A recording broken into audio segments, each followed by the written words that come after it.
السلام علیکم۔ ناول محبت پرست قسط نمبر 11۔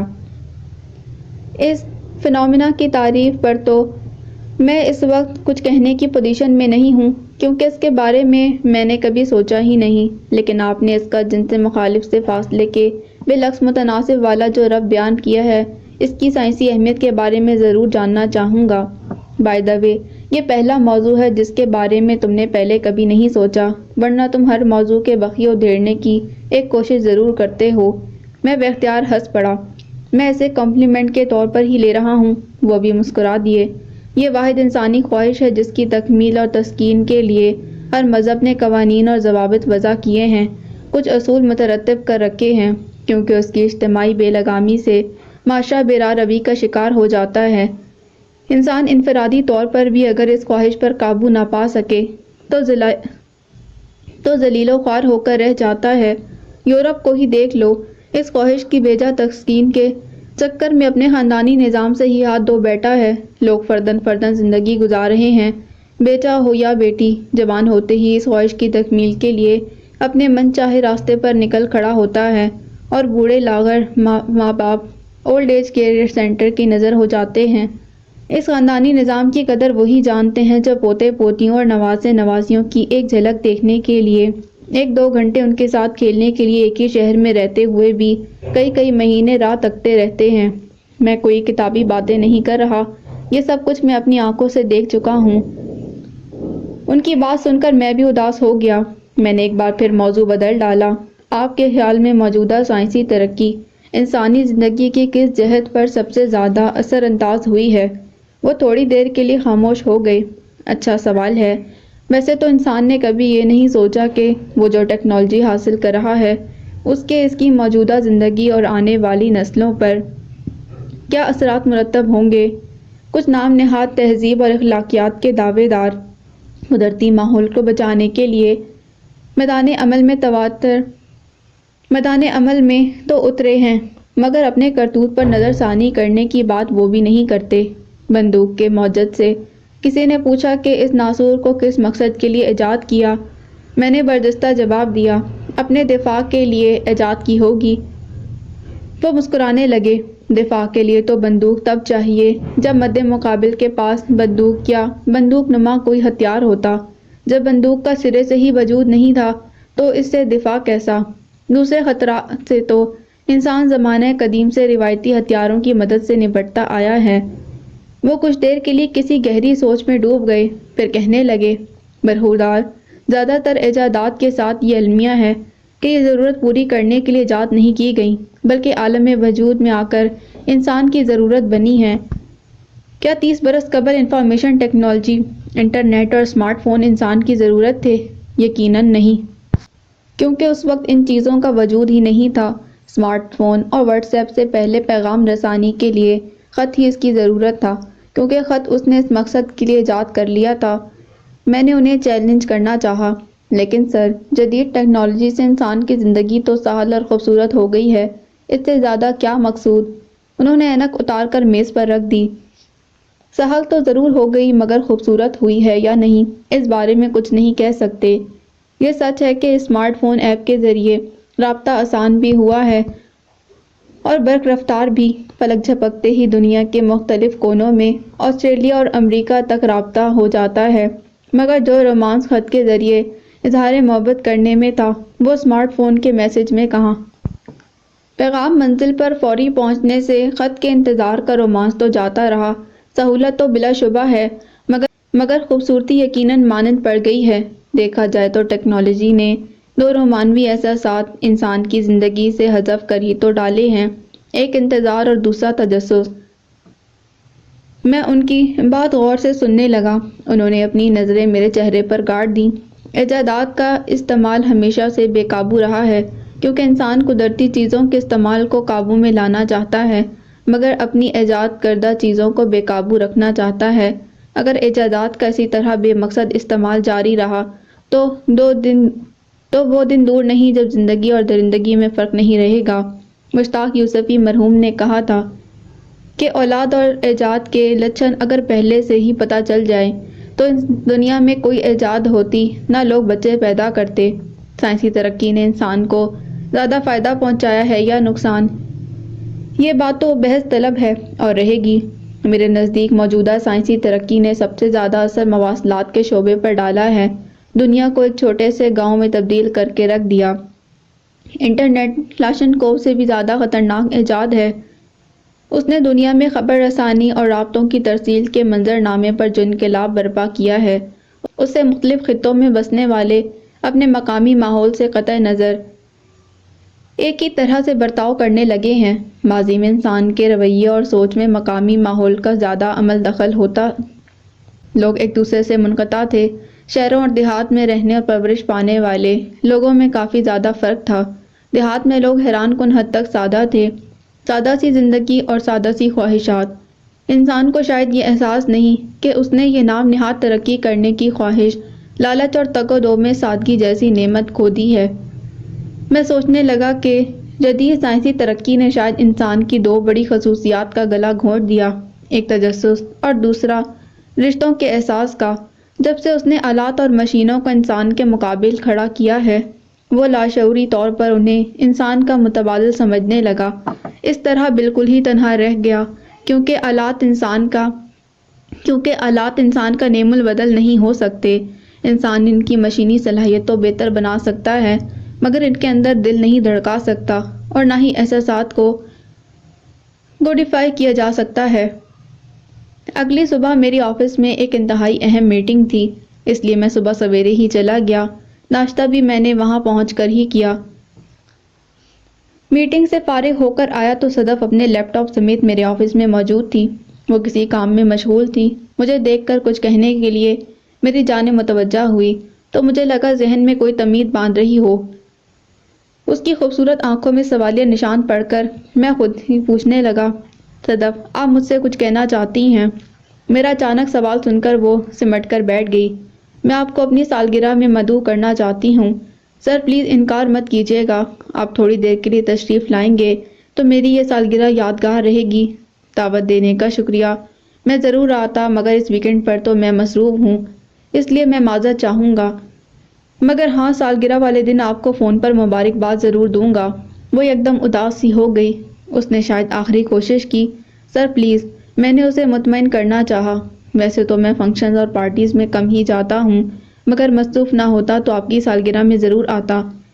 وہ چپ ہو گئی اور ہم ایک بار پھر اپنے اپنے کام میں مشغول ہو گئے۔ اسی شام مجھے صدف کی امی کا فون آ گیا۔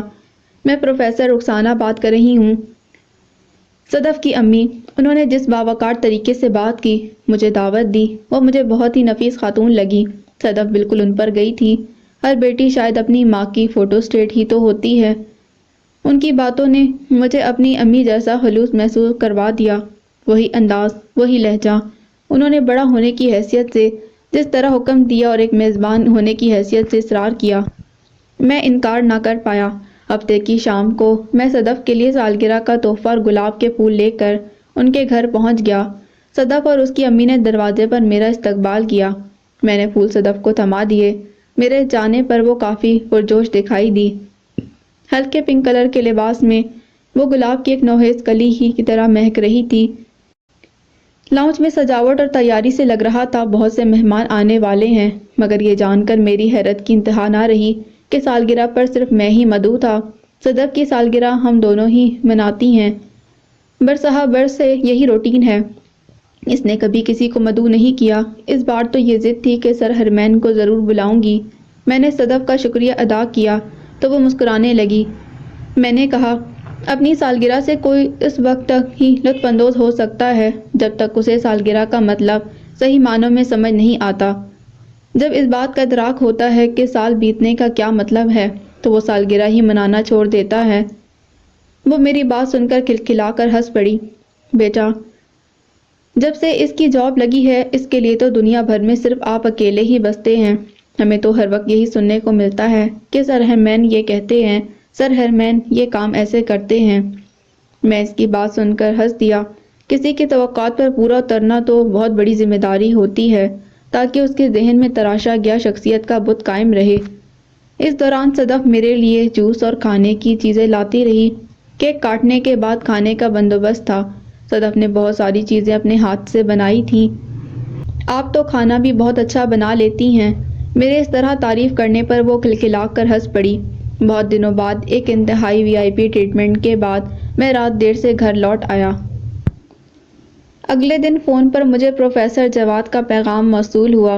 اس بار وہ مجھے کسی سے ملوانا چاہتے تھے۔ آج ایک آئرش ان کا مہمان تھا جو نیا مسلمان ہوا تھا۔ اس کا پرانا نام جیمز تھا اور مسلمان ہونے کے بعد اپنا نام ابراہیم رکھ لیا تھا۔ عمر 50 سال کے لگ بھگ تھی اور یونیورسٹی کالج ڈبلن سے فلسفے کا پروفیسر تھا۔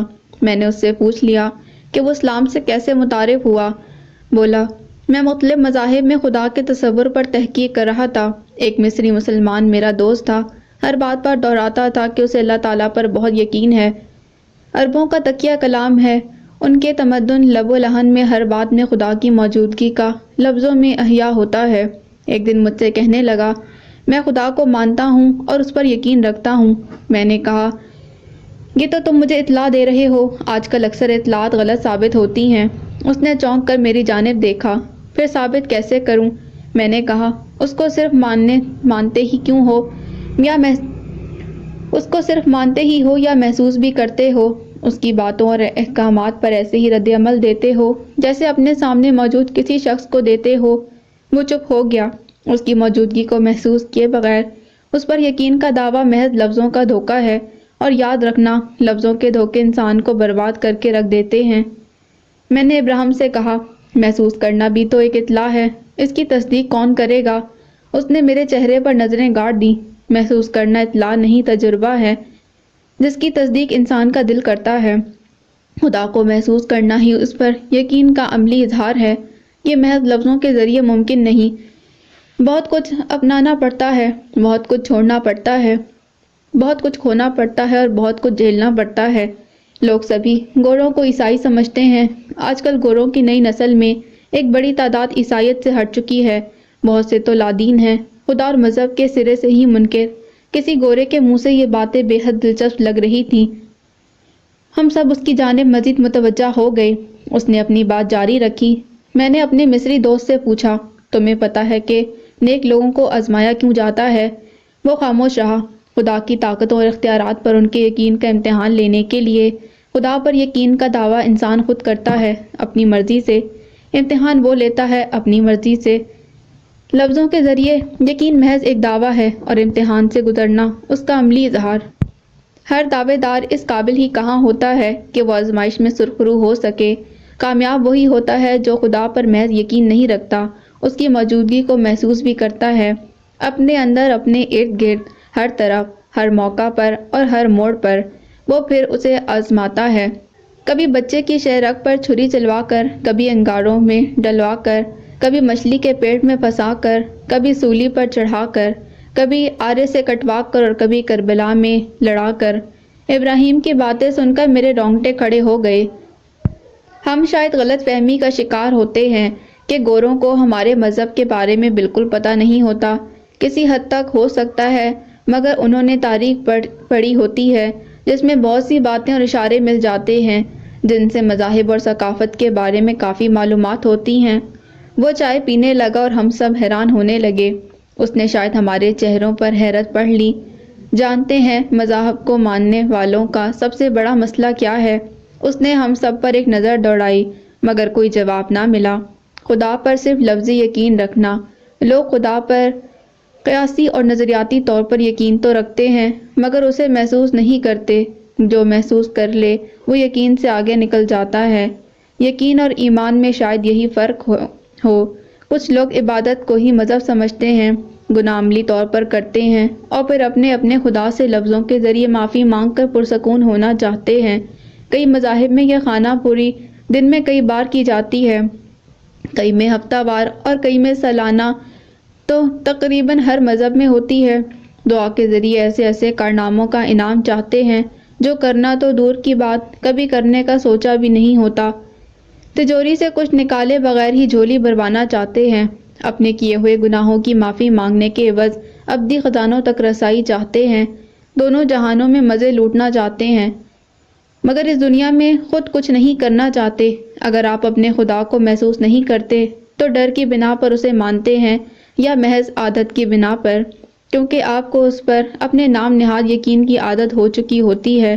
انسان بہت سے اچھے برے کام بغیر سوچے سمجھے ہی تو کرتا ہے، عادت کی وجہ سے۔ نتیجہ آپ اس کی کسی بات پر بھی عمل نہیں کرتے۔ حج اور عمرہ کرنے والوں میں جو ملک دنیا میں پہلے نمبر پر ہے، وہ ایمانداری میں 160ویں نمبر سے بھی نیچے۔ اس کی باتیں سن کر ہمیں شرم سی آنے لگی۔ کتنی ہی دیر ہم ایک دوسرے کی جانب دیکھ نہ پائے، پھر پروفیسر جواد نے اس خاموشی کا تسلسل توڑا۔ انسان کے اللہ تعالیٰ سے تعلق کے مختلف درجے ہیں۔ ایک مانگنے کا تعلق ہے، دوسرا خوف کا۔ اللہ تعالیٰ سے شکوہ کرنا بھی اس سے اپنائیت اور تعلق کا ہی ایک نشان ہے، اور اس سے بڑا تعلق شکر کا ہے، جس میں انسان اس کا شکر ہی کرتا رہتا ہے۔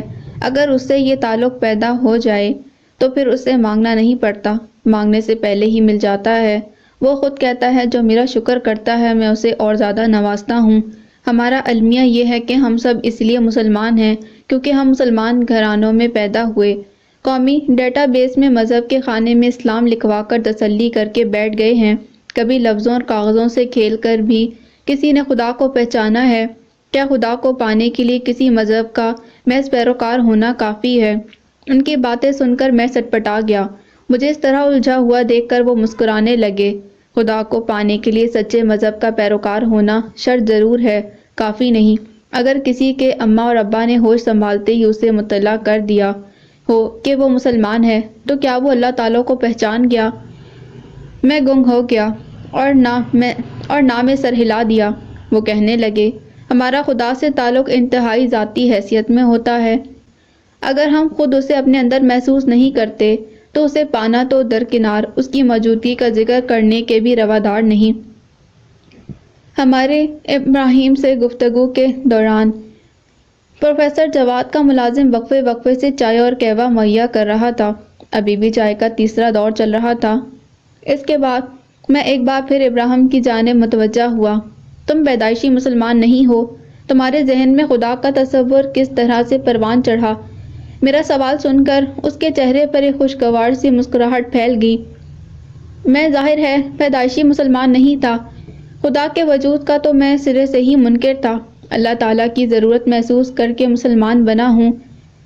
اس وقت میں ڈبلن میں تھا، سالہ سال خدا کو تلاشتا رہا۔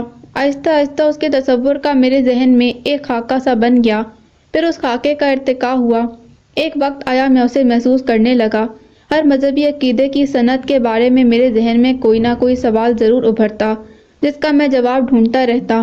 خدا کے بارے میں میرا نظریہ منطق پر مبنی ہے، اسی لیے روایتی مسلمانوں سے ذرا سا مختلف بھی ہے۔ وہ مسکرانے لگا۔ میں آپ کو ایک دلچسپ واقعہ سناتا ہوں۔ ایک دن مجھے کسی مسلمان نے ڈبلن میں اسلامک سینٹر کا نمبر دیا۔ بولا، وہاں مہینے کے آخری جمعے کی شام مسلمانوں کا ایک اکٹھ ہوتا ہے، آپ بھی آیا کریں۔ بہت سے مسلمان جمع ہوتے ہیں، عورتوں کے لیے پردے کا الگ سے بندوبست ہوتا ہے۔ میں نے حیرت سے اسے دیکھا۔ انہیں چھپنے کی کیا ضرورت ہے؟ کہنے لگا، اللہ کا حکم ہے کہ وہ پردے میں رہیں۔ میں سٹپٹا گیا۔ مگر کیوں؟ جواب ملا، ورنہ انہیں مرد بری نظر سے دیکھتے ہیں۔ مجھ سے رہا نہ گیا۔ سیدھی طرح کیوں نہیں کہتے کہ وہ مردوں سے غیر محفوظ ہیں؟ کب تک ان سے چھپتی رہیں گی؟ بیچاری کہنے لگا، ایسے نہ کہو، گناہ ہے۔ میں نے کہا، گناہ کا باعث تو وہ مرد ہیں جن کی وجہ سے عورت پردے میں بھی اپنے آپ کو غیر محفوظ سمجھتی ہے۔ میں پردے کے خلاف نہیں ہوں، مگر ان مردار خوروں کا بھی تو علاج ہونا چاہیے۔ پھر جتنا پردہ ضروری ہوگا عورت خود ہی کر لے گی، تمہیں کپڑوں کے تھان نہیں لٹکانے پڑیں گے۔ بولا، تمہاری باتیں کچھ خانے میں نہیں بیٹھ رہی۔ میں نے کہا، چھوڑو، تم یہ بتاؤ کہ جمعے کی شام میں اسلامک سینٹر میں کیا ہوتا ہے؟ اس بار میں بھی آؤں گا۔ وہ خوش ہو گیا۔ ضرور آنا، بڑے رکت آمیز مناظر ہوتے ہیں۔ میں نے حیرت سے پوچھا، کیوں؟ کیا وہاں خدا اتر آتا ہے جسے اپنے درمیان دیکھ کر لوگ رکت میں آ جاتے ہیں؟ وہ ہنس پڑا۔ نہیں نہیں ابراہیم بھائی، لوگ روتے ہیں دھاڑے مار مار کر۔ میں مزید حیرت میں ڈوب گیا۔ وہ کیوں؟ بولا، اللہ تعالیٰ سے اپنے گناہوں کی معافی مانگتے ہیں۔ میں نے کہا، اس کا مطلب ہے وہ گناہ کرتے ہیں؟ اس کے چہرے پر ناخوشگوار سا تاثر بھرا۔ میں نے اپنی بات جاری رکھی، وہ ایسے گناہ ہی کیوں کرتے ہیں کہ رو رو کر دہائیاں دینی پڑے؟ اسے حسب توقع میرے تازہ ایمان کی پختگی پر شک ہو گیا۔ اس بار اس کا لہجہ تھوڑا سا تلخ تھا۔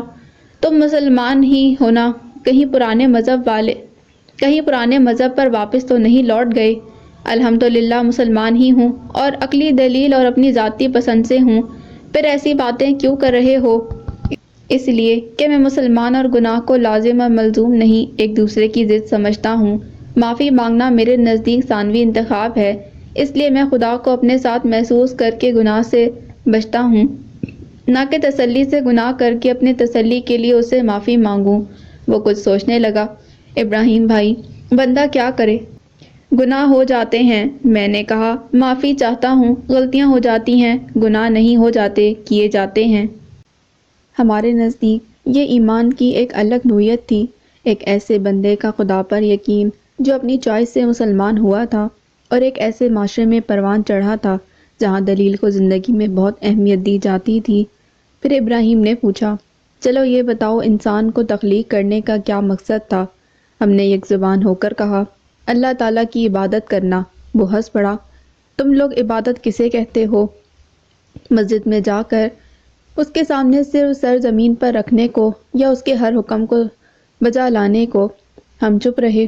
اس نے اپنی بات جاری رکھی، عبادت اور محبت ایک گہرے رشتے میں بندھے ہوئے ہیں۔ جس طرح انسان اپنے محبوب کو خوش رکھنے کے لیے جتن کرتا ہے، ہر وہ کام کرتا ہے جو اسے اچھا لگتا ہے، اور اسی طرح کا ہی بننا چاہتا ہے جیسا اس کا محبوب اسے دیکھنا چاہتا ہے، بالکل اسی طرح اللہ کی عبادت یہ ہے کہ اس کے سامنے سجدہ کرنے کے ساتھ ساتھ عبادت گاہ سے باہر بھی اس کی ساری باتوں پر سر جھکایا جائے۔ عبادت اس کی اطاعت کی مشق ہے، اس کو خوش کرنے کا بہانہ، اسے محسوس کرنے کا ذریعہ۔ وہ کچھ دیر سوچتا رہا، پھر کہنے لگا، حج کیا ہوتی ہے؟ میں نے کہا، اس کے سامنے سرنڈر کرنا، اپنی خواہشات سے دستبردار ہونا، اپنا آپ اسے سونپ دینا۔ وہ مسکرا دیا۔ مکہ میں قیام کے دوران سرنڈر کرنا یا پھر ہمیشہ کے لیے؟ میں ایک بار پھر چپ ہو گیا۔ وہ بولا، زندگی میں صرف ایک بار حرم پاک میں جا کر کچھ خاص دنوں میں کچھ وقت کے لیے اپنے آپ کو اس کے حوالے کرنا، اس سبق کی ایک مشق ہے جو وہ ہمیں ازبر کروانا چاہتا ہے۔ ہم گناہوں کا بوجھ اتارنے کے ساتھ ساتھ اس عزم کی تربیت لے کر لوٹتے ہیں، اس وعدے کے ساتھ کہ اب ہم ہمیشہ سرنڈر ہی رہیں گے۔ پھر انسان مکہ میں رہے، نیو یارک میں یا لاہور میں، اس سے کوئی فرق نہیں پڑتا۔ کئی بار ایسا ہوتا ہے کہ کسی کی سادہ اور معصوم سی بات میں ہمارے لیے انتہائی پیچیدہ سوال کا جواب چھپا ہوتا ہے۔ میں بھی چونکہ آسٹریلیا میں ایک خاص عرصے قیام پذیر رہا تھا اور یورپ کے بیشتر ممالک میں سفر کرنے کا بھی موقع ملا، اس لیے میں اس معاشرے کو قریب سے دیکھ چکا تھا۔ جلد ہی میری اس سے دوستی ہو گئی۔ پروفیسر جواد کی طبیعت کچھ مزمل سی تھی، اس لیے وہ خود تو ہمارے ساتھ نہ جا سکے، مگر ابراہیم کو انہوں نے میرے ساتھ نتھی کر دیا۔ اگلے دن میں اسے لاہور کی سیر کروانے نکل کھڑا ہوا۔ میں نے اسے لاہور میں خوب گھمایا پھرایا، شاہی قلعہ، بادشاہی مسجد، شالامار باغ اور شیخو پورہ میں ہرن مینار، کم و بیش سبھی مشہور جگہوں پر لے گیا، مگر عجائب گھر میں اسے جان بوجھ کر نہ لے کر گیا۔ کئی جگہیں ہمارے لیے کسی کی یادوں کے قبرستان کی مانند ہوتی ہیں۔ میں وہاں اس کی یادوں کی قبروں پر نصب جا بجا خطبے پڑھ کر ان کے زندہ درگور ہونے کے مناظر تازہ نہیں کرنا چاہتا تھا، اس لیے میں ان جگہوں اور راستوں پر جانے سے کتراتا تھا جو کبھی میری نظروں کے سامنے اس گل رخ کے کومل قدموں کو بوسے دیا کرتے تھے۔ کبھی کبھی راستوں کی تشنہ لبی دیکھ کر انسان کو اپنی نامکمل خواہشات کی تشنگی ستانے لگتی ہے، پھر وہ مانوس راستوں سے بھی فرار حاصل کرنے کے جتن کرنے لگتا ہے۔ میں نے ابراہیم کو لاہور کے وہ سارے کھانے کھلا ڈالے جن کا مجھے نام یاد تھا، گوال منڈی کی لسی سے لے کر مزنگ کی مچھلی، سری پائے نہاری، دیسی مرغے کی کڑھائی، اچرے کے لاہوری بٹورے اور کچوریاں۔ ابراہیم کی ہمت تھی کہ اتنے بھاری بھرکم کھانوں کو کسی لکڑ ہضم پتھر ہضم کی طرح ہضم کرتا رہا۔ آخری دن ایئرپورٹ پر وہ مجھ سے دیر تک لپٹا رہا۔ سیل نمبرز اور سوشل میڈیا آئی ڈیز کا تبادلہ تو پہلے ہی ہو چکا تھا۔ ہم نے ایک دوسرے کو رابطے میں رہنے کی تاکید کی، اور اس کے ساتھ ہی اس کی فلائٹ بھی میری زندگی کے رن وے سے ٹیک آف کرنے والی دوسری بہت سی فلائٹس کی طرح اڑان بھر کر میرے دل کے ایئرپورٹ کو ایک بار پھر سونا کر گئی تھی۔ اگلے ہفتے میں پروفیسر جواد کی عیادت کے لیے ان کی جانب چلا گیا۔ میں نے ابراہیم کے ساتھ لاہور کی سیر کی ساری کارگزاری ان کے گوش گزار کر دی۔ لاہور کے مرغن کھانوں اور سپائسی ذائقوں کا ذکر سن کر وہ بولے، حرمین میاں، میں تو 3 دن سے دلیا ہی کھا رہا ہوں۔ یہ اتنی سادہ ڈش ہے کہ اب تو شیف دلیا بنا بنا کر بھی تنگ آ گیا ہے، مگر ستم ظریفی دیکھو کہ میں کھا کھا کر بھی تنگ نہیں آیا۔ صحت کی خرابی کی وجہ سے بندہ لاہوری کھانے نہیں کھا سکتا، اور اگر اس طرح کے کھانے کھا لے تو صحت نہیں بچا سکتا۔ میں ان کی بات سن کر ہنس پڑا۔ وہ بولے، صحت مند اور حشاش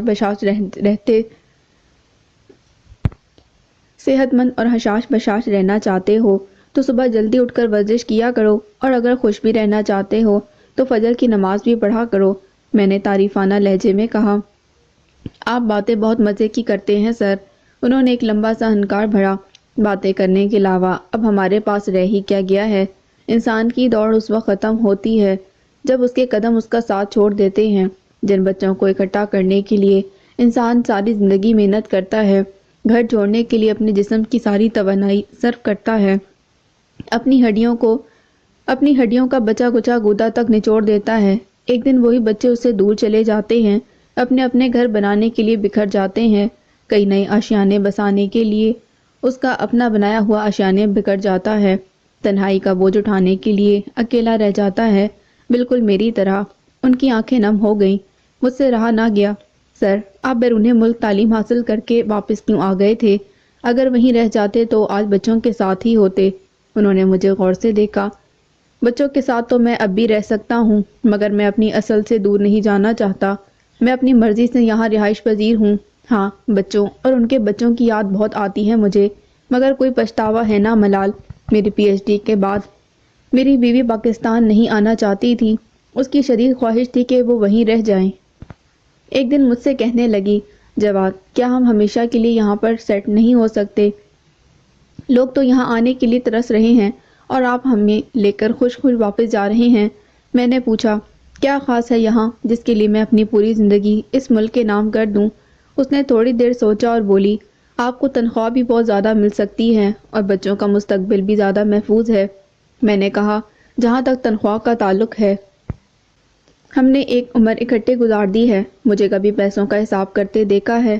اس نے ذہن پر تھوڑا سا زور دیا اور بولی، دیکھا تو نہیں، مگر جب زیادہ پیسہ آنا شروع ہوگا تو خود بخود حساب بھی کرنے لگیں گے۔ میں مسکرا دیا۔ پیسوں کا حساب وہی رکھتا ہے جسے دولت جمع کرنے کی لت پڑ جائے، وہی اس کو طاقت سمجھتا ہے۔ جو پیسے کو ایک باعزت زندگی گزارنے کے لیے محض ایک ضرورت سمجھتا ہو، وہ نہ تو اس بت کی پرستش کرتا ہے اور نہ ہی اس فرضی طاقت کو اپنی زندگی دان کرتا ہے۔ وہ ہنس پڑی۔ اس میں بت پرستی کہاں سے آ گئی؟ میں نے کہا، پیسے پر ضرورت سے زیادہ انحصار بت پرستی ہی تو ہے، کیونکہ اس کو جمع کرنے کے لالچ میں انسان اس سے جڑی مادی اور نفسیاتی سہاروں سے وہ امیدیں وابستہ کر کے جو خدا سے منسوب ہونی چاہیے، اسے خدائی طاقت میں شریک ہی تو کر لیتا ہے۔ اس طرح وہ شعوری یا لاشعوری طور پر دن رات بت پرستی کا مرتکب ہوتا رہتا ہے۔ اس لیے محبت پرست ہمیشہ موحد ہوتا ہے، ایک مقصد سے محبت، ایک پر قناعت، تمام عمر کسی ایک مقصد سے ہی جڑے رہنے کی مشق۔ میں نے پوچھا، مگر انہوں نے آپ کو قائل کرنے کی کوشش نہیں کی؟ انہوں نے مجھے بغور دیکھا۔ اس نے تو اپنی طرف سے پورا زور لگایا تھا، مگر میں پرعزم تھا، واپس چلا آیا۔ واپس لوٹنے کے بعد شروع میں تو وہ شکوے بھی کرتی تھی، پاکستان کے حالات پر کرتی تھی، اور مجھے دوش بھی دیتی تھی۔ میں اسے سمجھانے لگتا کہ ایسی باتیں نہ کیا کرے، اس ملک نے میری پی ایچ ڈی پر کروڑوں روپے خرچ کیے ہیں، اور 4 سال مجھے معاوضے کے ساتھ چھٹی بھی دی ہے۔ میں ایک معاہدے کے تحت گیا تھا کہ میں واپس آ کر کم از کم 10 سال پاکستان کے لیے کام کروں گا، اس لیے مجھے واپس آنا ہی تھا۔ یہ ٹیکس دہندہ کا پیسہ کسی مقصد کے تحت ہماری تعلیم اور تربیت پر خرچ کیا جاتا ہے، نہ کہ ہمارا فطری حق ہے۔ اگر یہ ہماری تعلیم پر خرچ نہ ہو تو یقیناً غریب اور ضرورت مند لوگوں پر خرچ کیا جا سکتا ہے۔ کہنے لگی، وہ سب لوگ جو اس ملک سے اسکالرشپ لے کر جاتے ہیں، معاہدہ بھی کرتے ہیں اور کبھی واپس نہیں آتے، یہ ملک ان کا کیا بگاڑ لیتا ہے؟ اس کی توجیہ سن کر میں سٹپٹا گیا۔ میں اپنے قول و فعل کا ذمہ دار ہوں، وہ لوگ یقیناً غلط کرتے ہیں، یہ سراسر کرپشن ہے، حرام خوری ہے۔ میں نے پہلے کبھی ایسا کام کیا ہے نہ اب کروں گا. یہ ملک سے زیادہ اپنے آپ سے حلف ہے، بلکہ عزت نفس کا سوال ہے. وقت کے ساتھ ساتھ اس نے حقیقت کو تسلیم کر لیا تھا. مجھے خوشی ہے کہ میری صلاحیتوں اور تجربے کا فائدہ میرے اپنے لوگوں اور ملک کو پہنچا ہے. میں نے پہلی بار انہیں اس طرح اداس دیکھا تھا. انسان کا کبھی کبھی شاید اداس ہونے کو دل چاہتا ہے، خوش رہ رہ کر بھی وہ یکسانیت کا شکار ہو جاتا ہے. میں 1 مہینے کے لیے جرمنی چلا گیا. واپس آیا تو کچھ دن مصروفیات کی وجہ سے کسی سے بھی رابطہ نہ کر سکا. پروفیسر جواد سے رابطے کی کوشش کی تو ان کا سیل فون بند تھا. لائسن پر پہنچا تو چھوٹے استاد نے بتایا کہ اس نے بھی کافی دنوں سے پروفیسر جواد کو نہیں دیکھا. یہ کوئی نئی بات نہ تھی. کئی دفعہ میری طرح وہ بھی کئی دنوں کے لیے غائب ہو جاتے تھے. اگلے 2 دن میں ان کے سیل فون پر رابطے کی کوشش کرتا رہا، مگر سیل فون مسلسل بند تھا. اب میں مزید پریشان ہو گیا. شام کو آفس سے نکلا تو میرے قدم خود بخود ان کے گھر کی جانب اٹھنے لگے. دروازے پر پہنچا تو چاروں جانب خاموشی تھی. اترتی شام کی اداسی ماحول کو ماتم کدہ بنا رہی تھی. ڈور بیل بجا کر میں نے انتظار کیا. تھوڑی دیر بعد دروازہ کھلا اور 24-25 سال کے لگ بھگ عمر کا ایک دبلا پتلا سا لڑکا میرے سامنے آ کھڑا ہوا. جی فرمائیے. اس کی وضاحت سے اندازہ لگانا مشکل نہیں تھا کہ اس کا پروفیسر جواد سے کوئی قریبی رشتہ ہے. پروفیسر جواد صاحب گھر پر ہیں. انہیں بتائیے ہرمین منور آیا ہے. میرا نام سن کر وہ چل ہی پڑا. آپ ڈاکٹر ہرمین منور ہیں؟ اس کی حیرانگی کی وجہ جانے بغیر میں نے ہاں میں سر ہلا دیا. وہ مجھ سے لپٹ کر زاروں کی طرح رونے لگا. میں مزید فکر مند ہو گیا. آپ کچھ بتائیں گے کیا ہوا ہے؟ پروفیسر جواد کہاں ہیں؟ وہ اب اس دنیا میں نہیں ہیں. انہیں گئے آج 15واں دن ہے. اس کے الفاظ کسی تیر کی طرح میرے دل میں پیوست ہو گئے اور میں کچھ لمحوں کے لیے ساکت سا ہو کر رہ گیا. آنسوں کی ایک دبی سی تہ میری آنکھوں کے پردوں پر تیرنے لگی. وہ مجھے اندر لے گیا، ڈرائنگ روم میں بٹھا دیا اور پھر تفصیلات بتانے لگا. انہیں ہارٹ اٹیک آیا تھا. جیسے ہی مجھے اطلاع ملی میں فوراً چلا آیا. میں مانچسٹر میں ہوتا ہوں. 2 دن وہ ICU میں رہے. جانے سے پہلے مجھ سے بہت سی باتیں کی. اس کی آواز بھرا گئی. انہوں نے جانے سے ٹھیک 1 دن پہلے آپ کا بھی ذکر کیا تھا. میں اس کی جانب مزید متوجہ ہو گیا. وہ میری بے چینی دیکھ کر مجھے انتظار کرنے کا کہہ کر کمرے سے باہر چلا گیا. کچھ دیر بعد واپس لوٹا تو اس کے ہاتھ میں ایک سفید لفافہ تھا جو اس نے آتے ہی میری جانب بڑھا دیا. انہوں نے آپ کے لیے اپنی اسٹڈی ٹیبل پر یہ لفافہ چھوڑا تھا. ہاسپٹل میں مجھے کہہ گئے تھے کہ میں آپ تک پہنچا دوں. لفافہ ہاتھ میں تھامے شکستہ دل اور لٹے پھٹے احساسات کے ساتھ میں واپس چلا آیا. صاحب کھانا لگا دوں؟ حنیف چاچا میرے پاس آ کر کھڑا ہو گیا. میں نے ہاں میں سر ہلا دیا. وہ کھانا لگانے چلا گیا. بھوک تو اڑ چکی تھی مگر رات گزارنے کے لیے کچھ نہ کچھ تو کھانا تھا. چاروں ناچار چلنے والے حلق سے نیچے اتارے اور لفافہ لے کر ٹیرس پر آ گیا. حنیف چاچا حسب معمول میرے لیے قہوہ لے آیا. آپ کھانا کھا کر سو جائیں چاچا، آپ نے صبح جلدی اٹھنا ہے. وہ واپس چلا گیا. میں نے لفافہ کھولا اور اپنے نام ان کے ہاتھ کی لکھی آخری تحریر نکال لی. ڈاکٹر ہرمین منور، میرا یہ خط جب تم تک پہنچے گا شاید میں اس دنیا میں نہ ہوں. اس تحریر کے توسط سے میں تم سے کچھ ایسی باتیں کہنا چاہتا ہوں جو ابھی تک نہ کہہ سکا. تمہارے ساتھ گزارے گئے لمحات میری زندگی کے بہترین وقت میں سے ہیں، جن میں نے ایسے موضوعات پر لب کشائی کی جن پر پہلے کبھی نہ کر پایا. شاید کوئی سننے والا ہی نہیں تھا. مجھے تمہارا استاد ہونے پر اس لیے بھی فخر ہے کہ تم نے زندگی کو زندگی سمجھا ہے، اپنے آپ کو ایک شاندار پروفیشنل بنانے کے ساتھ ساتھ ایک شاندار انسان بھی بنایا ہے. جب انسان محرومیوں اور دکھوں کے فلسفے کو سمجھنا شروع کر دیتا ہے تو وہ محبت پرست بن جاتا ہے. اس کے ارد گرد کی دنیا بھی اس کے فلسفے اور احساسات کو سمجھے ایسا ہی کم ہی ہوتا ہے. محبت روحوں کے مشترکہ سفر کا نام ہے اور یہ اسی صورت ممکن ہو سکتا ہے جب دونوں کا راستہ، ٹکٹ اور سواری ایک ہی ہو. انسان کی ساری زندگی دل اور دماغ کے مابین پیغام رسانی سے عبارت ہے. ایک دل کی دنیا ہے اور دوسری دماغ کی. دماغ کی دنیا عقل پر قائم ہے اور دل کی دنیا عشق اور جنون پر. انسانی عقل تو بہت ہی ناقص ہے، انسان کو اپنی ذات کے حصار سے کم ہی باہر نکلنے دیتی ہے، بہت سطحی نوعیت کی سوچ تک محدود ہے. ہاں البتہ جنون کی دنیا بہت وسیع ہے، عرش بری سے لے کر تحت الثری تک پھیلی ہوئی ہے. اس میں بسنے کے لیے اپنے مفادات اس میں بسنے کے لیے اپنے مفادات کو پس پش ڈال کر اپنی ذات کے حصار کو توڑ کر باہر نکلنا پڑتا ہے۔ اس کو سمجھنے کے لیے بانگ دراز سے اقبال کے کچھ اشعار تمہاری نظر کرتا ہوں۔ اگر اس فلسفے کو تم بھی زیادہ راہ سمجھتے ہو اور تازہ رکھنا چاہتے ہو تو ان اشعار کو فریم میں جڑوا کر اپنے کمرے میں دیوار پر ٹانگ دو، تاکہ ہر روز یہ تمہاری نظر سے گزر کر ذہن میں اس فلسفے کا اعادہ کرتے رہیں۔ برتر از اندیشہ سود و ضیاں ہے زندگی، ہے کبھی جاں اور کبھی تسلیم جاں ہے زندگی۔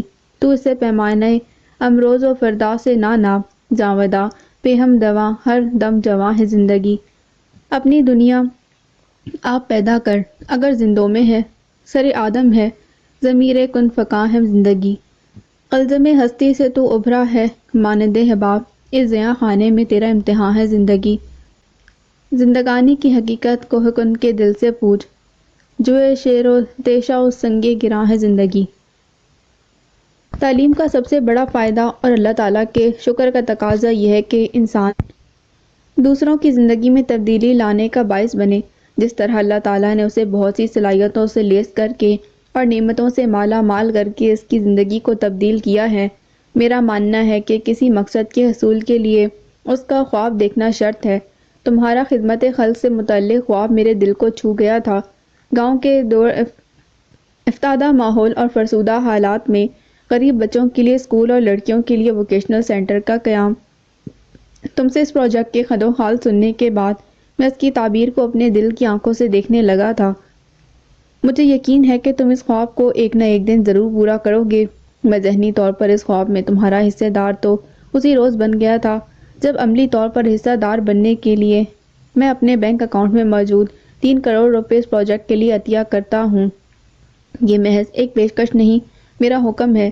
اس سے پہلے میں نے جو کچھ کمایا حاصل کیا وہ میں نے اپنے بچوں اور خاندان پر خرچ کیا۔ یہ پیسے مجھے میری وراثتی جائیداد کے فروغ سے ملے اور انہیں میں اپنے لیے اپنی ذات پر خرچ کرنا چاہتا تھا۔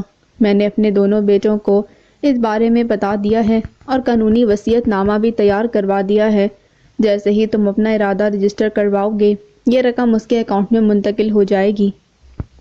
جاپانی کہاوت ہے، انسان کے 3 چہرے ہوتے ہیں۔ پہلا چہرہ وہ دنیا کو دکھاتا ہے، دوسرا چہرہ وہ اپنے خاندان اور دوستوں کو دکھاتا ہے، اور تیسرا چہرہ وہ جو کبھی کسی کو نہیں دکھاتا، وہی اس کا اصل چہرہ ہوتا ہے۔ جن خصوصیات کی وجہ سے انسان اشرف المخلوقات کہلوانے کا حقدار ٹھہرتا ہے وہ انسانوں میں ناپید ہوتی جا رہی ہیں۔ مجھے احساس سے ہمیشہ سکون ملا کہ تم نے اپنے اندر ان باتوں کو فروغ دیا جن سے انسان کا اصل چہرہ خوبصورت ہوتا ہے۔ میری دعا ہے کہ ایک دن تم اس محبت کو پا لو جس کے تم متمنی ہو، اور تم یقیناً اس کے حقدار بھی ہو۔ مجھے یقین ہے کہ اگر تم اپنے نظریات کے ساتھ اسی طرح جڑے رہے تو ایک نہ ایک دن اپنی منزل پر پہنچ جاؤ گے۔ تمہارا دوست اور استاد جواد نذیر۔ میرے آنسوؤں نے اس صفحے پر لکھے ہوئے بہت سے لفظوں کو بھگو کر مسخ کر دیا تھا۔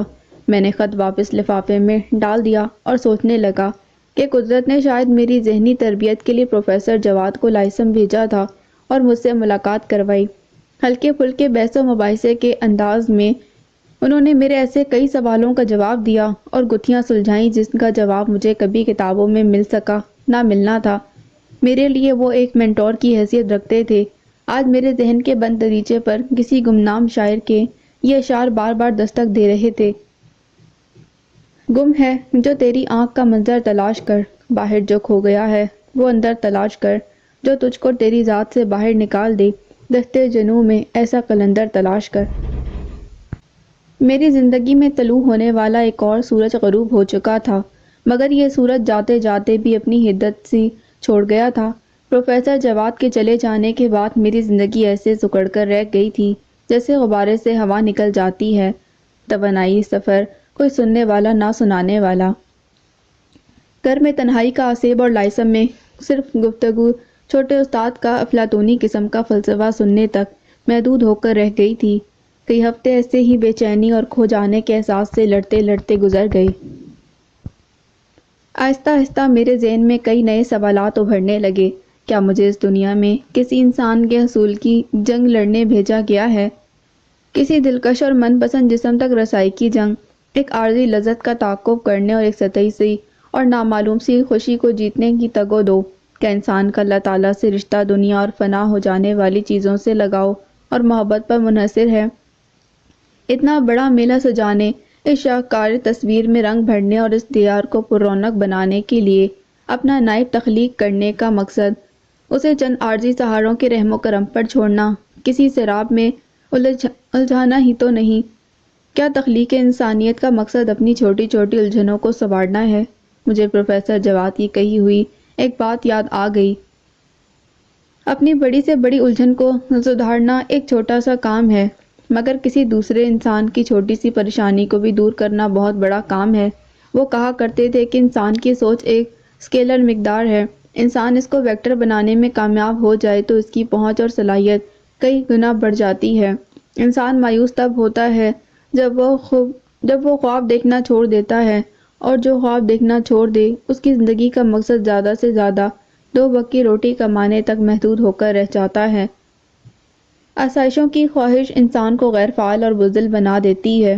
اس کا زیادہ وقت ان آسائشوں سے لطف اندوز ہونے کی بجائے انہیں حاصل کرنے اور ان کی حفاظت کرنے میں صرف ہوتا ہے۔ آج میں صبح جلدی آفس چلا آیا۔ میٹنگ سے فارغ ہو کر میں نے صدف کو ایک پروجیکٹ کے سلسلے میں بریف کیا اور کچھ کام اس کے حوالے کر کے اسی دن ختم کرنے کی تنبیہ کی۔ وہ میز پر بکھرے کاغذات سلیقے سے سمیٹنے لگی۔ سر، ایک بات پوچھوں؟ میں نے کوئی جواب دیے بغیر اسے سوالیہ نظروں سے دیکھا۔ وہ جھجکتے ہوئے بولی، میں کئی دنوں سے محسوس کر رہی ہوں آپ کچھ اداس اور الجھے سے ہیں۔ خیریت تو ہے نا سر؟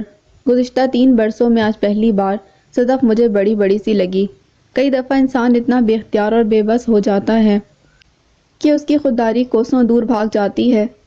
اسے کوئی بھی کندھا چاہیے ہوتا ہے جس پر سر رکھ کر وہ رو سکے، اپنے دل کا بوجھ ہلکا کر سکے۔ ہر حال احوال پوچھنے والا اسے اپنا اپنا سا لگنے لگتا۔ وہ اجنبی میں دوست تلاشنے لگتا ہے، دیواروں سے باتیں کرنے کو جی چاہتا ہے۔ میرا بھی یہی حال تھا۔ پل بھر کے لیے میرا دل چاہا کہ ایک ہی سانس میں سب کچھ صدف کو بتا کر اپنے دل کی بھڑاس نکال لوں، مگر پھر اس خیال نے میری زبان جکڑ لی کہ ہر دکھ ہر کسی سے بانٹنے کے لیے نہیں ہوتا۔ یہ خوشی تھوڑی ہے جس کا ہر جگہ ڈھنڈورا پیٹا جا سکے۔ میں نے بات ٹالنے کی کوشش کی۔ کچھ نہیں صدف، آج کل میری طبیعت کچھ ٹھیک نہیں۔ وہ فکر مند ہو گئی۔ سر، آپ کو چیک اپ کروانے کے لیے ڈاکٹر کے پاس جانا چاہیے۔ میں اسے کیا بتاتا کہ میڈیکل سائنس کہتی ہے اگر دل رک جائے تو انسان مر جاتا ہے، مگر یہ نہیں بتاتی کہ اگر ٹوٹ جائے تو اس کے ساتھ کیا ہوتا ہے، اور اگر ٹوٹ کر دھڑکتا بھی رہے تو کس ملال سے گزرنا پڑتا ہے۔ مجھے طبیب کی نہیں اس چارہ گھر کی ضرورت ہے جو میری نبض سے واقف ہونے کے ساتھ ساتھ روح سے بھی شناسا ہے، جس نے 2.5 سال تک میری نبض پر اپنا شفا بخش ہاتھ رکھ کر میری مسیحائی کی تھی، جو میری روح کی کوزہ گری کر کے اسے کسی سانچے میں ڈھال کر درخشاں کر سکتا تھا، بالکل اسی طرح جس طرح ایک کوزہ گر مٹی، پانی اور ہوا کو ملا کر ایک وجود کی تخلیق نو کرتا ہے، پھر اسے بھڑکتی ہوئی آگ کے شعلوں پر دہکا کر آتشی اینٹ کی طرح پختہ کر دیتا ہے۔ آپ گھر جا کر آرام کریں سر، بلکہ 2 دن کی چھٹی لے لیں۔ کام میں دیکھ لوں گی، آپ کی ضرورت ہوئی تو مطلع کر دوں گی۔ آرام کا لفظ سن کر مجھے جسم میں مزید تھکاوٹ محسوس ہونے لگی۔ گھر ہی تو شاید میں جانا نہیں چاہتا تھا، دل تو کہہ رہا تھا کہ کسی ایسے راستے پر نکل جاؤں جس کی کوئی منزل نہ ہو، صرف سفر ہی سفر ہو۔ جب منزلیں مشکوک ہو جائیں تو ان سے وابستہ توقعات بھی سراب لگنے لگتی ہیں۔ انسان منزل کو پانے سے ڈرنے لگے تو اس کے لیے سفر ہی پرکشش ہو جاتے ہیں۔ آپ اپنے آفس میں جا کر کام کریں، ابھی بہت سارا کام باقی ہے۔ میں اس رپورٹ میں تاخیر نہیں چاہتا۔ جی سر۔ وہ ایک بار پھر کاغذات سمیٹنے لگی۔ سر، میڈم کو فون کر دوں گی کہ وہ آپ کو پک کر لیں۔ کون سی میڈم؟ میرے منہ سے بے اختیار نکلا۔ آپ کی مسز۔ وہ دھیرے سے مسکرائی۔ اب وہ میری مسز نہیں ہے، ہماری علیحدگی ہو چکی ہے۔ کاغذات کا پلندہ اس کے ہاتھوں سے چھوٹ کر میرے سامنے میز پر تتر بتر ہو گیا۔ Sorry sir. وہ انہیں تیز ہاتھوں سے سمیٹنے لگی۔ I am so sorry. میں نے فون اٹھا کر کچن بوائے سے 1 کپ چائے لانے کا کہا اور پیناڈول کا پوچھا۔ پیناڈول کا نام سن کر وہ جاتے جاتے ٹھہر گئی۔ سر، آپ کو ڈاکٹر کے پاس لے چلوں؟ نہیں، اس کی ضرورت نہیں۔ سر، آپ کو پیناڈول کیوں چاہیے؟ سر میں ہلکا سا درد ہے۔ اس نے کاغذات میز پر رکھ دیے اور آگے بڑھ کر میرے ماتھے پر ہاتھ رکھ کر ٹیمپریچر چیک کرنے لگی۔ اس کا یہ انداز دیکھ کر میرے ماتھے پر پسینے کے ہلکے ہلکے قطرے نمودار ہونے لگے اور یہ بے تکلفی دیکھ کر میرا درجہ حرارت 1 ڈگری مزید بڑھ گیا۔ سر، آپ کو تو بہت تیز بخار ہے، چلے میں آپ کے ساتھ چلتی ہوں، ڈاکٹر کے پاس چلتے ہیں۔ اس نے میرے سامنے پڑے لیپ ٹاپ کا لیڈ بند کر دیا۔ میں نے اس کا شکریہ ادا کیا۔ اس کی ضرورت نہیں صدف، اگر ضرورت محسوس ہوئی تو میں خود چلا جاؤں گا۔ وہ کمرے سے باہر چلی گئی۔ تھوڑی دیر بعد واپس آئی تو اس کے ہاتھ میں پیناڈول تھی۔ میں ٹیبلٹ لے کر آرام کرنے لگا اور وہ اپنے آفس میں جا کر کام میں جٹ گئی۔ آج مجھے صدف کا رویہ کچھ عجیب سا لگا۔ اپنے اندر اس کی غیر معمولی دلچسپی کو میں نے واضح طور پر محسوس کیا۔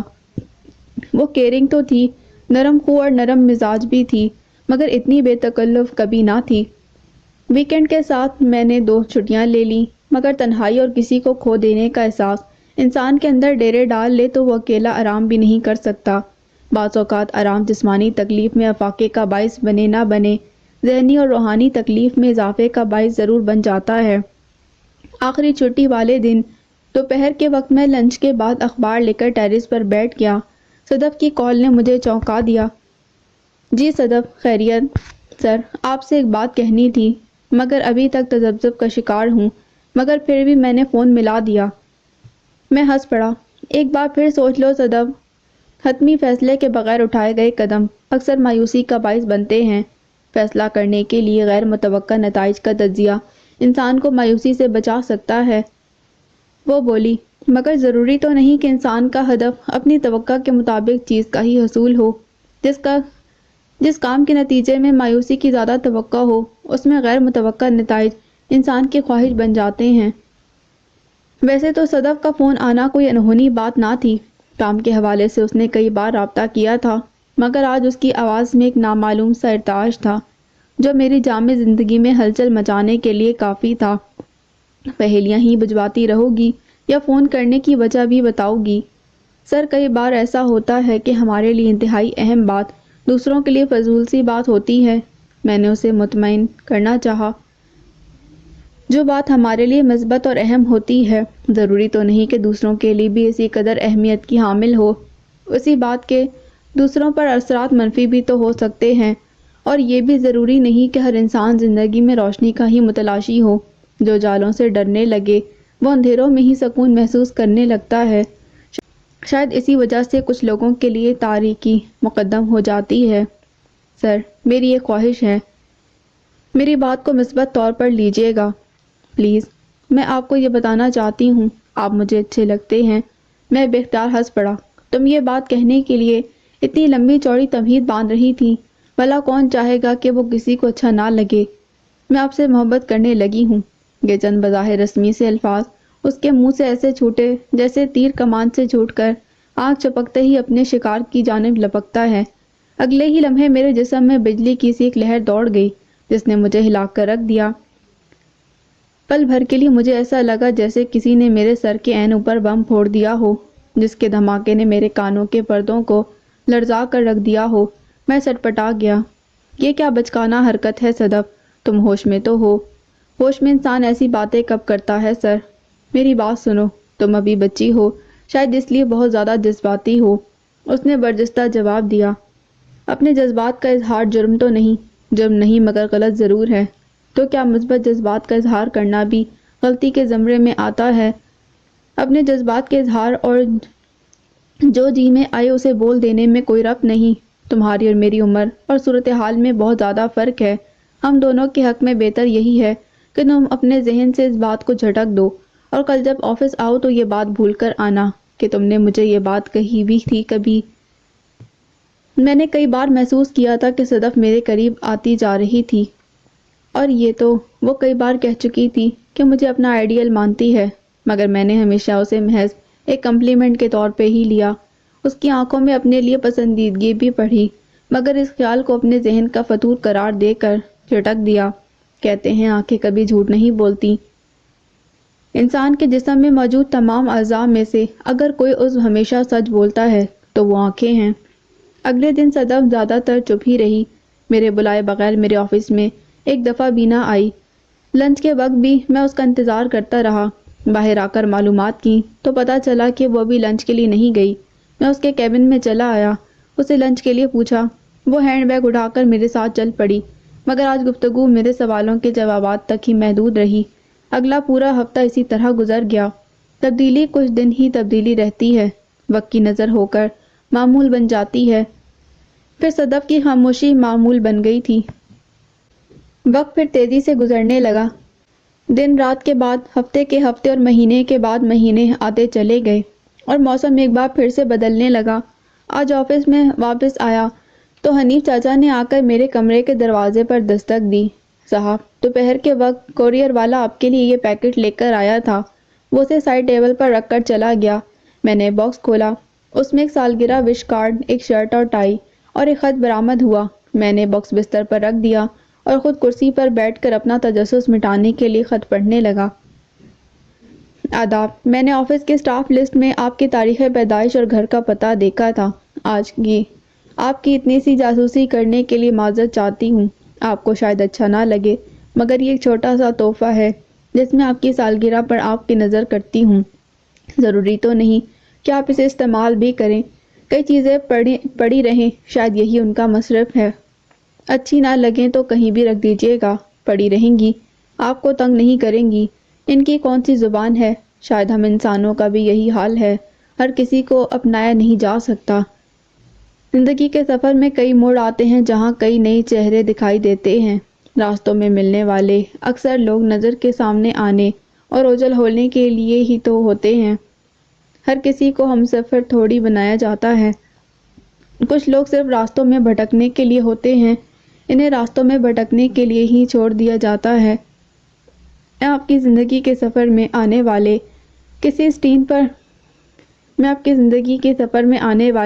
کسی اسٹیشن پر کھڑے اس گمنام مسافر کی طرح ہوں جسے خود بھی اپنی منزل کا پتہ نہ ہو۔ یہ حقیر سا تحفہ یہ سوچ کر قبول کر لیجیے گا کہ دل پر انسان کا اختیار تھوڑی ہوتا ہے، جسے اپنے دل پر اختیار ہو جائے وہ ولایت کے درجے پر پہنچ جاتا ہے، اور مجھ جیسے انسان ولایت سے بہت دور ہوتے ہیں۔ یہ محبت نہ صحیح اس احساس کی ایک مشق سی جو انسان کو اس کی ذات کے خول سے باہر نکال کر دنیا سے روشناس کروا دیتا ہے۔ میرا نہ تو کوئی دعویٰ ہے اور نہ ہی مطالبہ، کچھ بھی تو نہیں۔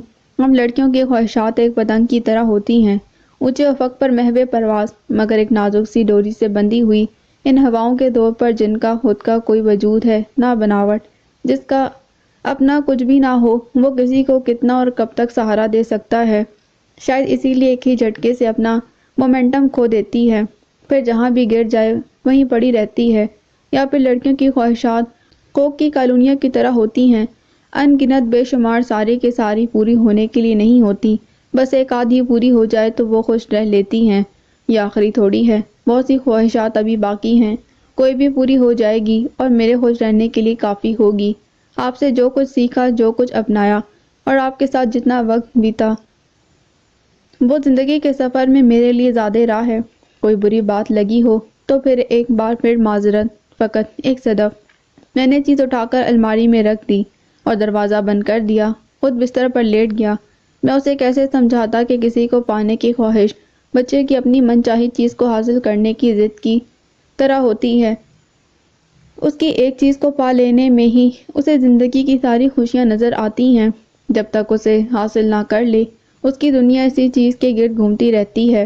جب اسے پا لیتا ہے تو وہ ساری کشش ختم ہو جاتی ہے، وہ اس کے لیے ایک عام سی چیز بن کر رہ جاتی ہے، بالکل ایسی ہی ایک چیز جیسی بہت سی چیزیں اس کے ارد گرد جا بجا بکھری ہوتی ہیں، اس کی دسترس میں پڑی رہتی ہیں۔ بہت سو کے بارے میں تو اسے یاد بھی نہیں ہوتا کہ وہ اس کے پاس موجود ہیں۔ محبت کی ساری کشش شاید ہجر میں ہے، جسے حسن کے فاصلے میں اس جذبے کی اگر سمت اندازی کر دی جائے تو بہت سے انسانیت پرور کام کروائے جا سکتے ہیں۔ یہی موٹیویشن محبت کا ثمر ہے، ورنہ حسن دسترس حاصل کرنے تک ہی عشق کا جنون مانند پڑنے لگتا ہے۔ 3 مہینے منصوبہ بندی کرنے اور گاؤں والے گھر کی مرمت اور بنیادی تزئین اور آرائش میں صرف ہو گئے۔ ایک کام کے دوران میرا گاؤں کئی بار جانا ہوا۔ 20 سال بعد جب میں پہلی بار وہاں پہنچا تو ہر چیز بدل چکی تھی۔ سالہ سال سے بند گھر کا دروازہ کھولا، دیواروں پر جا بجا جالے لگے تھے، پلستر جگہ جگہ سے گر رہا تھا اور سرخ اینٹیں مخروطی دھبوں کی شکل میں نمودار ہو کر دیواروں پر کئی ملکوں کے نقشے بنا رہی تھیں۔ جب سے لاہور منتقل ہوئے تھے اس گھر میں کوئی بھی تو نہیں ٹھہرا تھا۔ گاؤں کے ساتھ ہمیشہ یہ المیہ رہا ہے کہ انہیں لوگ شہروں میں جا کر بسنے کے لیے چھوڑ دیتے ہیں۔ ابو کی طرف سے چند ایک رشتہ دار تھے، انہوں نے بھی ایک ایک کر کے گاؤں کو خیر آباد کہہ دیا۔ حشمت انکل کو فوت ہوئے 10 سال سے زیادہ بیت چکے تھے۔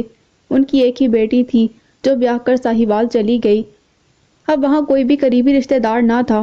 گھر میں داخل ہوتے ہی کتنی ہی یادیں مجھے گھسیٹ کر 20 سال پیچھے لے گئیں۔ بہت سے دکھ اور مسرت سے رچے احساسات ذہن کی ریسائیکل بن کے کسی کونے میں سر اٹھانے لگے۔ ہمسائے سے کئی لوگ آ کر ملے مگر ان میں سے کوئی بھی پہچان نہ سکا، ہر ایک کو تعارف کروانا پڑا۔ اس وقت جو بچے تھے وہ اب کڑیل جوان تھے۔ جوانوں کو وقت نے اپنے کولوں سے گزار کر بڑھاپے کی دہلیز پر لا کھڑا کیا تھا، اور جو بوڑھے تھے ان کی آنکھوں اور چہروں پر جھریوں کی چادر اوڑھ کر بھیس بدل لیا تھا۔ بڑوں کی دیکھا دیکھی بہت سے بچے بھی میرے ارد گرد جمع ہو کر مجھے حیرت زدہ نظروں سے گھورنے لگے۔ کچھ گاڑی کے ارد گرد منڈلاتے رہے اور لالچی ہاتھوں سے اسے چھو چھو کر محسوس کرتے رہے۔ جو زیادہ متجسس تھے وہ ہاتھوں کی بیگ بنا کر گاڑی کے اندر جھانکنے کی کوشش کرتے رہے۔ میرے اسکول کے دوستوں جنید اور قیصر نے مجھے پہچان لیا۔ حرمین بھائی آپ تو بالکل بدل گئے ہیں۔ وہ باری باری مجھ سے گلے ملے، میں انہیں اپنے ساتھ اندر لے آیا۔ کیا کرتے ہو آج کل؟ جنید پرجوش ہو گیا۔ کاروبار کر رہے ہیں، ایک کھاد اور بیجوں کی ایجنسی میں ہماری شراکت ہے، مل کر کام چلا رہے ہیں۔ آپ تو جانتے ہیں کہ تعلیم تو ہم نے میٹرک کے بعد ہی چھوڑ دی تھی، یہ ہمارے بس کی بات نہ تھی۔ پھر وہ ہنس پڑا۔ مگر کاروبار ہم اچھا کر لیتے ہیں حرمین بھائی، کام کے لیے 2 ملازم رکھے ہوئے ہیں، ہمیں زیادہ کام نہیں کرنا پڑتا۔ گرد و نواح کے گاؤں والے، نور پور، ممال، کوال، سبھی کسان بیج، کھل بنولا اور کھادیں ہماری دکان سے ہی خریدتے ہیں۔ قیصر جواب تک خاموش کھڑا رہا، اس نے حیرت سے مجھے دیکھا۔ حرمین بھائی آپ کو اتنے عرصے بعد آج گاؤں کی یاد کیسے آ گئی؟ میں مسکرا دیا۔ میں گاؤں کو بھولا ہی کب تھا، بس یہ سمجھ لو کہ تعلیم اور جاب کے لیے مجبوراً جانا پڑا، اب میں ادھر ہی رہوں گا۔ میرے وہاں منتقل ہونے اور چیریٹی پلان کا سن کر وہ اچھل پڑے اور میرا ساتھ دینے کی فوراً حامی بھی بھر لی۔ وہ تو اس کام کو اپنے لیے ایک اعزاز سمجھ رہے تھے۔ گاؤں کے ہر بندے، ہر گھر سے متعلق ان کے پاس مستند معلومات تھیں۔ کون کتنے بجے سوتا ہے، کتنے بجے جاگ جاتا ہے، کس کا کاروبار چمک رہا ہے اور کس کی مالی حالت دگرگوں ہے، کس کا بیٹا رات کے پچھلے پہر چھت پھلانگ کر کس سے ملنے جاتا ہے، کون کس کو پریم پتر لکھ کر پیار کی پینگیں بڑھا رہا ہے۔ غرض ان کے پاس ہر وہ معلومات تھیں جن کا ان سے دور دور تک واسطہ نہ تھا اور جو ان کے پاس بالکل بھی نہیں ہونی چاہیے تھیں۔ ان کی باتیں سن کر مجھے احساس ہوا کہ گاؤں کے لوگ شاید انٹیلیجنس ایجنسیوں میں کام کرنے کے لیے انتہائی موزوں امیدوار ہیں۔ ان کو اس طرح کی جاسوسی سرگرمیوں سے نکال کر ان کی صلاحیتوں کی سمت اندازی کرنے کی ضرورت تھی۔ حرمین بھائی آپ کے یہاں آنے سے گاؤں کی تو قسمت کھل جائے گی، مگر جنید نے سوالیہ نظروں سے قیصر کی جانب دیکھا۔ مگر کیا کوئی مسئلہ ہے؟ میری بے چینی دیکھ کر وہ بولا، مسئلہ تو کوئی نہیں، مگر گاؤں کا ماحول کچھ گھٹا گھٹا سا ہوتا ہے۔ پھر وہ مجھے اپنی مصروفیات کے بارے میں تفصیلات بتانے لگے۔